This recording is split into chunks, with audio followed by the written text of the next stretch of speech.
Cincinnati Bengals 31, Cleveland Browns 14. Bengals finished the year 9-8. Browns fall to 11-6. Didn't matter. They already have the 5 seed, and they're going to Houston in round 1. They pulled Jeff Driscoll out to get the start. It was ugly until a couple late touchdowns. It was 31-0 at one point for the Bengals. I'll say this, one preseason prediction that came true from us and others. The AFC North was loaded. And now this is the first division, I believe, in history where all 4 teams finish with a winning record. Nailed that one, Sam. Nailed that prediction. Easier to do, of course, when you can't be 500. 17-game schedule again. Ruining everything. It ruins everything. Yeah. We shouldn't even be here right now. No. You should already be on the beach. We should be talking about wild card games. We should be doing 6 games instead of 16. When the football season finishes, Mike Clay he's got like 3-month vacation on the beach. That's where we should be right now. That's what ESPN gives them? Yeah, something like that. Yeah. I did find it quite funny that Jeff Driscoll's first pass, I think, was an interception. Yeah. All right, we're not talking about the football game. You don't want to talk about the football at all?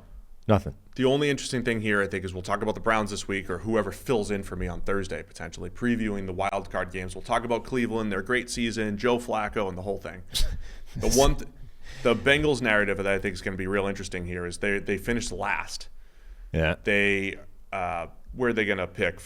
18th? Yeah, 18th for Cincinnati. They finished last, so they're going to have a last place schedule next year, Cincinnati, with Joe Burrow coming back. Decisions to be made on T. Higgins. But our guy Timo posted today, this year, with Jake Browning starting a bunch, Joe Burrow playing hurt, they had one of the hardest schedules in the NFL. Still finished 9-8. I think there's still, it's a rough season. This is another good game. For a game team that made the AFC Championship and the Super Bowl the last couple of years.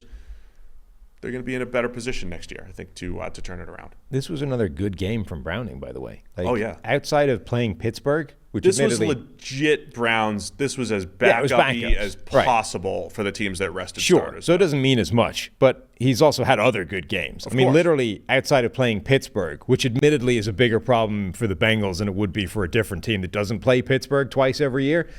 Outside of playing Pittsburgh, he's actually been really good for them as a quarterback. Joe Mixon had a pretty big game, and Mixon was one of those players. Schefter dumped out a whole load of these before the week of players playing for bonuses. Mixon had money on the line for a touchdown, I think, and got his money.